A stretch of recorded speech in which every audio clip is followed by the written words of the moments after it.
Oh my lord. Oh, where's my short Baby needs his little pillow. All right. Well, if your first expectation is that your wife will never bring you down, you're wrong. Welcome back to our channel. Welcome back to the channel, everyone. If you're new here, don't forget to subscribe. We just had a little conversation about all the content that we want to bring you guys over the next couple months, and I think it's going to be really fun. We're trying to, if you watched, I think last week's video, we're trying to get our life in order, and when you do that, you need to plan better. And so we're now planning out some videos gently ahead of time, not like far out. Like 2 weeks in advance. Maybe. And so to help us feel more in control, because we realized that we were just like treading water. We want to we don't want to just like survive, we want to thrive. And so we want the same for you. Intention into the content. So this video, we hope, is a lot of fun for you. Basically, we have noticed that there's a lot of like expectations that are around relationships. Whether it's like pursuing a relationship, like you're just talking to somebody, or you're actually dating, or you're engaged, or you're married. And there's a lot of like expectations that get thrown around. And so we wanted to do a video where we're just gonna react to your expectations and kind of give a thumbs up, thumbs down. We're not actually gonna do it might be like a little reality check. For us too. For us. Yeah. And for the people who submitted certain expectations. There may be some balloons getting popped. Because it is such a thing. I think expectations kill relationships. 100%. And so I do think it's important for us to talk about, but there's some juicy ones. I'm ready. He screenshotted a lot, and I screenshotted a couple, and then we also wrote down some expectations that like we had. That we got reality checked in. I didn't write any down. Was I supposed to? You don't have to. Did you have an expectation for me? Did you do that? Okay. Here also, we don't are, you guys. forget to turn on the bell. That way you get notified. We post every Tuesday and Thursday at 10:30 a.m. Do you want to do yours first? Because you have less. I want to do you said yours was juicy. Zach, can you rewind that real quick? I want to do you.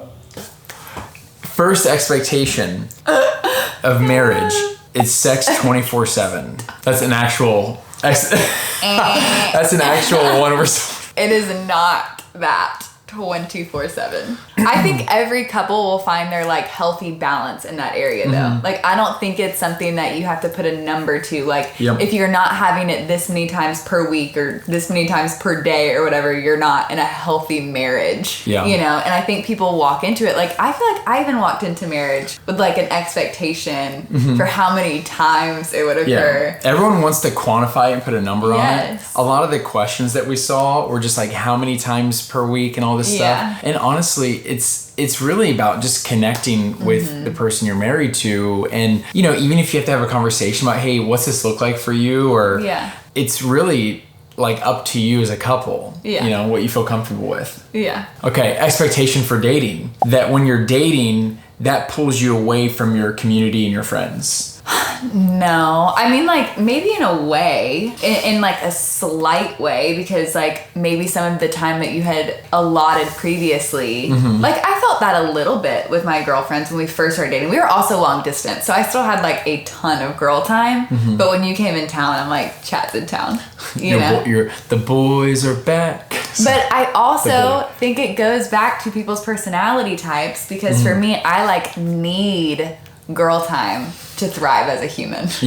And also I think it's super healthy to, this is gonna sound weird, so take this for what it is, but you have to like, you date someone's community as well. 100%. You know, and so you meet their friends, you meet their family, you meet their community, and you do life with them as well, and they do it with your community too. And so it shouldn't pull you away that much. You should be seeking to spend time with the people that the person that you want to be with spends time with. Or you see what they're like, and you see what your friends are going to be like.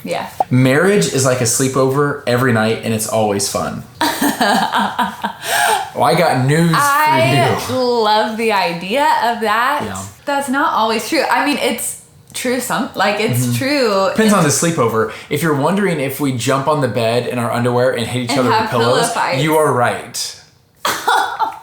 But there are nights that are just like really fun and exciting, and we are like best friends and we get to talk about everything. But there are nights, and I think it was in another expectation. Do you want me to pull that one up? Yeah, sure. I think it was one that I low-key had going in to marriage, but she said going to bed at the same time and waking up at the same time. That's a hard expectation because it sounds so nice. It does sound so nice. And I feel like in the very beginning of our marriage, we did that a little bit more often. But now it's like in the beginning of our marriage, Chad woke up really early. And now I wake up a lot earlier. And so both of us have had those seasons where we're like tiptoeing around in the dark to like go have our own like morning time. But I do think it's important to like connect, you know? Yeah, it's important to connect, but it's also like what Tori said, it's your personality. I like a little alone time. And so for me, it's really healthy for me to have some downtime first. That way I can kind of like charge my batteries and like think and all that. Okay, next one. Okay. The guy has to make the first move because, quote, he who finds a wife finds a good thing.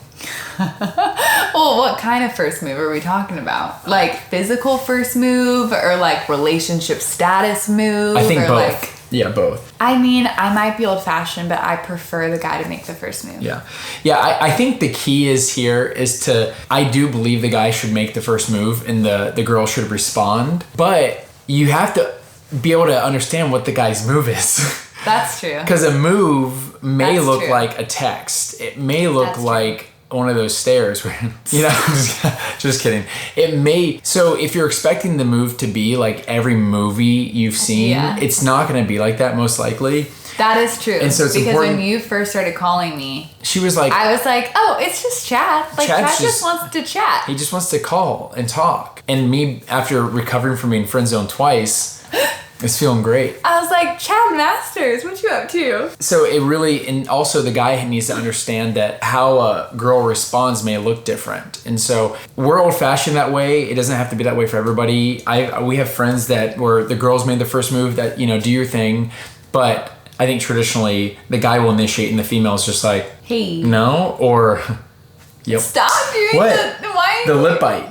You're not an e-boy. It's like a dating thing. No, right? Don't people do that? I expect to be with someone who is emotionally, financially, and mentally stable. I wish that for you. That would be incredible. That's like the trifecta. You can't have it all, okay? No, I'm kidding. No, trying to date Jesus. No, that's actually a great goal to strive towards. Yes. The financial side, if depending on your age, they may be working that out themselves. And you know, right before we got married, I mean, I had tens of thousands of dollars in student loan debt. She paid off her debt while we were dating. The financial thing is you just want to make sure they have financial literacy. You want to make sure that they understand that when you make money, you use that money to help you make more money, not to just acquire things that then... And that they have the character... to work hard. Like, I think that you'll know that very soon if they're lazy or if they have dreams and they're driven. And then as regarding the emotionally and mentally stable things, you know, people do struggle with mental health and it's not your job to bring them out of that. And so you're more than welcome to pursue someone who you feel like has a more solid foundation. But you know, you can also, like, I brought my own baggage and Tori has supported me with my, you know, and so I think it's a great thought to go after someone who's very secure and has a strong foundation. But if they don't have everything all together, that's fine. Okay. I expect that my husband will do equal the amount of chores if we are both working jobs. Well. What? I mean. What was that reaction? Well, I don't know. What's the reaction? I think that is something that you sit down and you have a little family meeting and you lay out like, hey, if we're both working, these are the things that would help me if you accomplish these tasks. And then other way around, vice versa. To be on the same page, I think is the most important. Because Chad and I, we work together. We don't go to a 9 to 5. And so there are certain chores that we just happen to normally do. And it works for us, you know? So. And just like what she's saying, just keep in mind that in marriage, there are different types of obligations. Like, for example, not to just air out all of our dirty laundry, but Tori does a lot more of like the cleaning around the house. I will do some stuff, but there are some things that I do that are also important that you can't really see. All like the behind the scenes. All the behind the scenes, all the bills, all the organization, all the finances, all the business structure, all the reaching out to making sure that everything's moving well. I'll do a lot of that. And even though you can't see it, like you can see like dirt on the floor or something, it is valuable. So 100%. Definitely have that team meeting and discuss what would be helpful based off of your talents and your cares. Like, I don't like to do dishes. I don't mind doing laundry. She hates laundry. I do. She's not a laundry. And so, It's discuss, my least favorite task. Pros and cons, all that. So you won't have any bad arguments. Yeah, none. If you fight, it means you shouldn't be together. I know I'm just poking fun. I get your expectation or your hope. No, you do have bad arguments. You have Tori and I do, and it's not the end of the world. What's really important is how you communicate through those disagreements. Yeah. And also how you make it up to each other if you did mess up, if you raise your voice or you slam a door or whatever it may be. It's how you support each other through that disagreement, and how you love each other through it. It's more important to be loving than it is to be right. So that was also something I wrote down as an expectation that I think I unfortunately had coming in to relationship in general, because I feel like we actually didn't have any bad arguments before we were engaged. Yeah. And then we hit engagement season, and it was sucked. Our first season where we actually fought, and I was in shock. She was unwell. I remember what you said. Do you remember what you said? No. She looked me dead in the eye. And she was upset. And she was like, how did we get here right now? During the argument. She's like, I can't believe we're here right now. How did we get here? I was so confused. She was not well. And so it was an expectation that I had that I got reality checked by, where two different individuals come together and you're trying to create shared vision and shared goals. And sometimes you have to agree to disagree. And I think that was something that I struggled with. Because I was I know we'll disagree about things, but we'll always end up on the same page. You're in the same book. Doesn't have to be the same page, but you're in the same book and you're working. Same team. Yeah. That your person should constantly spur you or stir your spirit to do great for his name, the Lord's name, God. I think that's a great expectation to have. This is where we disagree. This is a disagreement. You're watching it live. I think that it would be great if your person did that for you. Yeah. But imagine I demanded you to fill my cup and stir me and push me onto the Lord. Well, a demand or an expectation. Different. A demand is different. Well, an expectation is I expect you to do that. We're both really big on we are one under God, but also I need to be right with God and she needs to be right with God. Yeah. And I'm going to do my best to support her. And encourage me. And encourage you. I'm going to do my best. Oh, I see what you're saying. You hope that they do that. But I'm saying if it's an expectation where you can't are rely now on your spouse to keep you spiritually filled and pushing you towards that. Yes, that's what I mean.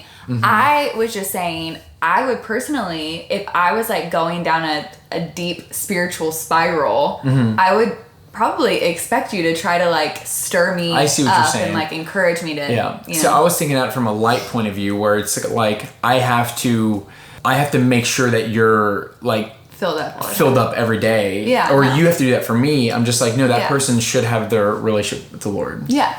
Yeah, I think we agree. I think we just interpreted it the wrong way. Okay, this one I think is funny because I feel like I screenshotted ones that I also had a little bit. That's funny. Okay, so this one said, sleeping cuddled up in marriage. That's what an expectation she has is that you always sleep completely cuddled up. No, you cuddle for about 5 minutes and then you turn over and do your thing. I feel in the very beginning of marriage though, we the whole night I was Yeah. And also, some people can sleep like that. We're both hot sleepers. We get hot. And if I start sweating, you know what I mean? It's just not the move. But I always have to be touching some even if my foot's just touching your leg, I want to. Do you care if I put you on blast real quick? This is so funny. Tori, this is our bed. Oh, gosh. This is true. You see this in the movies. This is my space. You see this line? This is my space. This is her space. That's not even the blast I was thinking you were going to say, so I'm unfazed. What were you going to say? No, I'm not going to say it. What is it? I'm not going to expose myself. You didn't expose me, so. That while you're dating, you will know if this person is the one or not. Well, we have an entire video on does the one exist. Yeah. Click up there. Maybe check that out first. Yeah. But did I know, while we were dating, that I wanted to marry Chad? Yes. What can I say? No, I agree with her. Did I know that she had the character of a wife that I wanted? Absolutely, because I saw it in her actions. And so I was I'm going to choose for her to be the one. But again, click that video. This is a struggle. Okay. because this led to some disagreements and arguments in marriage or in relationships. Yeah, this can be anywhere in relationships, that you always want to be near your significant other. Me? I always do. And it's not like this is one of the hardest things that Tori and I have struggled with, because whenever I would want to be alone, she took it as if I didn't want to be near her. But no, I didn't want to be near anybody. Like, I just wanted to be alone. And I would do this thing where I would constantly like not be alone because I was afraid of upsetting her. I was afraid of making her sad, because you know, it is a sad, you know, she wants to sit next to you and you're like, oh, I'm gonna, it's like, you know, this is not a good analogy because my wife is not a dog, but you know, when you come sit next, or no, I'm a dog here. Okay. You come sit next to a dog, then a dog gets up and goes sit somewhere else. Yeah. It's not a good feeling for anybody. It's not. And so, rejection. But I had to do my best to try to explain that, like, hey, like, I feel like I can love you better as I'm able to have a little alone time. And I feel like we're talking about a lot in this video. It's really not that much alone time. When you live together and you work together and you're always at home, you do need to break off and have a little bit of that time where you just kind of like decompress and think to yourself. And I love when I know when he's gonna have alone time, because I'll plan my girl time. She's so funny. When he's having alone time, so that I can be near people. Yeah. You shouldn't make out while dating. Probably a smart decision. Is it an expectation? You know, that's one of those things that you guys gotta sort out with you and your significant other. We got to a point where we stopped. But we got to a point where we stopped. So we did, but then we stopped. And so if you wonder what happened in between here, we got to a place where like, hey, you know what? A little lusty lust. Yeah, we're just gonna eliminate that. Mm-hmm. And so we think it's a great tool to practice in marriage. Finances are stressful. Yes. Yeah, absolutely. But when you get on the same page about them, it's so good. Yeah. Because like finances are one of the leading causes of divorce. We don't even use that word. Like number 2. Like we don't even mention that word in our, because it's just being able to communicate about finances and being able to have a healthy relationship with them is so important. And we've like firsthand witnessed how finances can like destroy marriages. Yeah, absolutely. And it's hard to watch. And there was another expectation that I screenshotted that said, expectation is spending money after you first combine your finances when married is weird. Wait, hold on. Say that. Like when you first combine your finances, spending that money is kind of weird. No. Not for you. I felt weird. Oh. Well, partially, I think because when we got married, I was not like... Oh, I see what you're saying. It took me a while to be like, this is our money. Your boy was making the guacamole at the time. Yeah. And so I felt weird spending it. I get that. Yeah. I see what they're saying. It is, it's all about getting on the same page about what your financial goals are for a family and what your financial responsibilities are, and being on the same page. Because if one person is a spender and one person is a saver and you're not on the same page about your financial goals, it's going to be a hard time. Yeah. It's going to be a bad day. Isn't it? True. But you can be different. I'm a spender. Yeah. I'm what you call a natural spender. Not that I just blow money, but I'll invest money. Yeah. I'll put money into the stock market. He's very much like money's a tool. It's a tool. It's a resource. Which is very true. We will contract people to work for us. Mm-hmm. Yeah, it's like I'm not afraid to do that. Yeah. And so you're not afraid to use our money in a way that it will make money. And for me, that took me a lot longer because I was like, save the money. Yeah. But I didn't, once I started watching the money make money, I was like, oh, now it makes sense. Remember, the best investment you can make is one in yourself.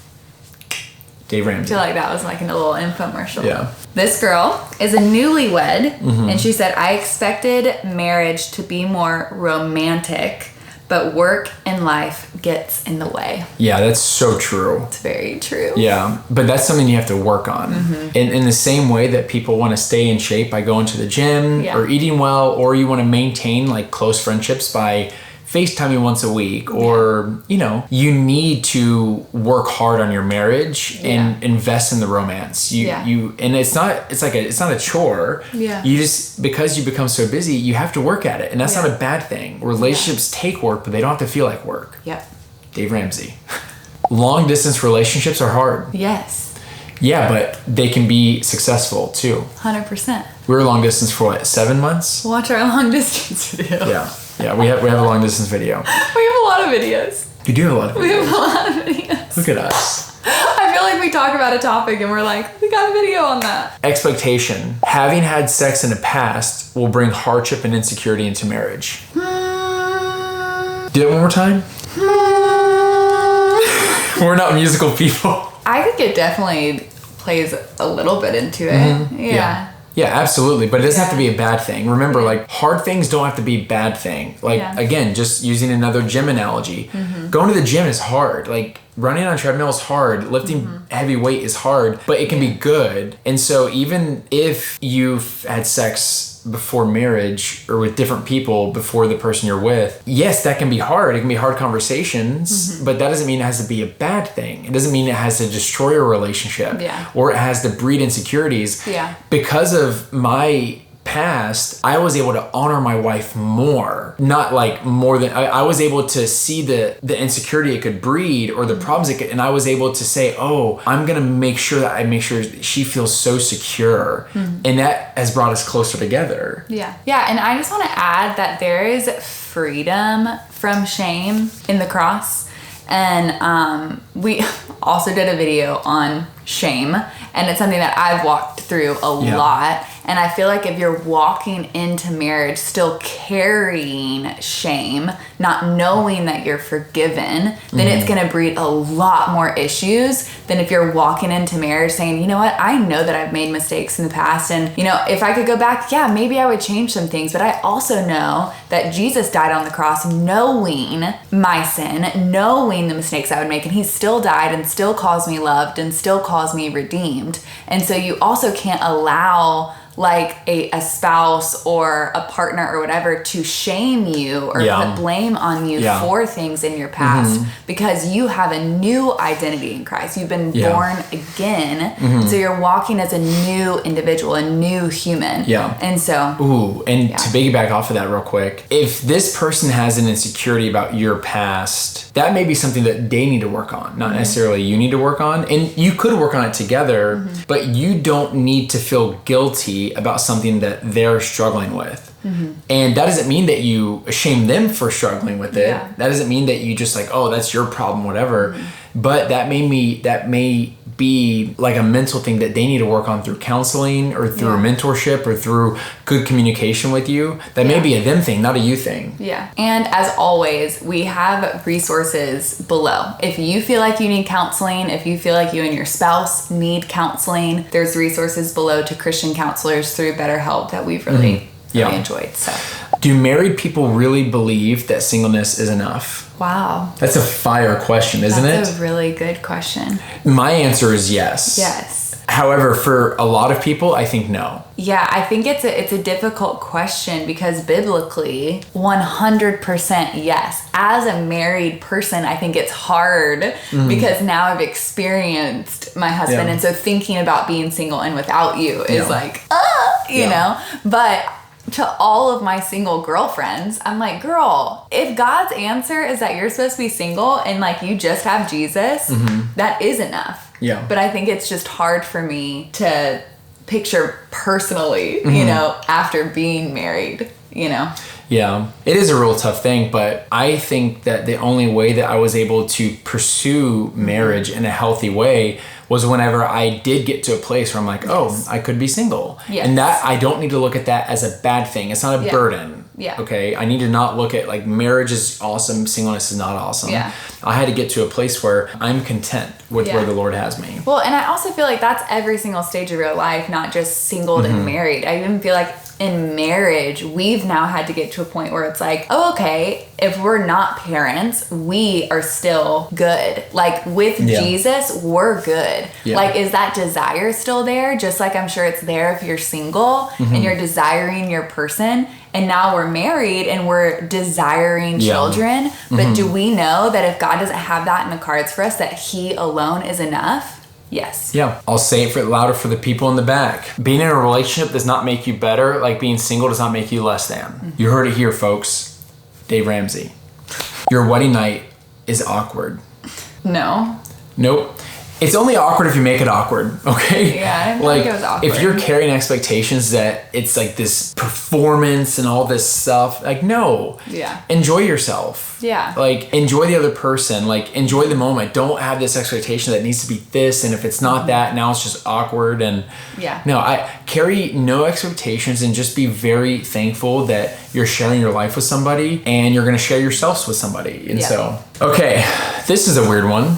I have an expectation that you'll get hugs from behind all the time. Oh, like when you come up behind me and hug me? Is that a good is that an expectation that someone should have? I mean, I don't know if you should expect that, because then if you don't get that, you're going to be disappointed. Yeah, you cannot expect what you do not express. Yeah, like Dave Ramsey. Like literally, Chad and I have to have this conversation all the time, because I'll expect him to like show excitement about certain things. Yeah. And then when he doesn't, I'm like totally let down. And then he's like, well, babe, why'd you put that expectation on me? I feel bad. I'm just not the most excitable person. Which is so funny because you are about certain things. Like Formula One? Yes. Or about our next topic. Do people who get married really feel like they're marrying the perfect person? No. Negative. No. Nope. I always say that God doesn't have a perfect person for you, but he does have a person that's perfect for you. Aw, cutie. Dave Ramsey. That there is someone out there who understands us like no one else does. Jesus. I think that in marriage or in a very promising relationship, there's someone who will desire to understand you like no one else does. But there's stuff about me that she doesn't understand. There's stuff about her that I don't understand, but I desire to. Yeah. One of the most important expectation questions is happy wife, happy life. Yes and amen. We tried the whole happy spouse, happy house thing. Didn't land as good as the happy wife, happy life. I will be honest though, when you're happy, everyone is happier. And whenever I'm not happy, no one's happy. Boo-boos, what do you mean by that? I've been telling Chad lately, well actually I've been telling you this for a little while. I'm like, you set the temperature of our home. Yeah. And then Chad comes back from this retreat and he's like, I learned that I need to set the temperature for our home. And I'm like, the thermostat. I'm the thermostat. Yeah. And I'm like, didn't I tell you that months ago? But you didn't give me tools to do it.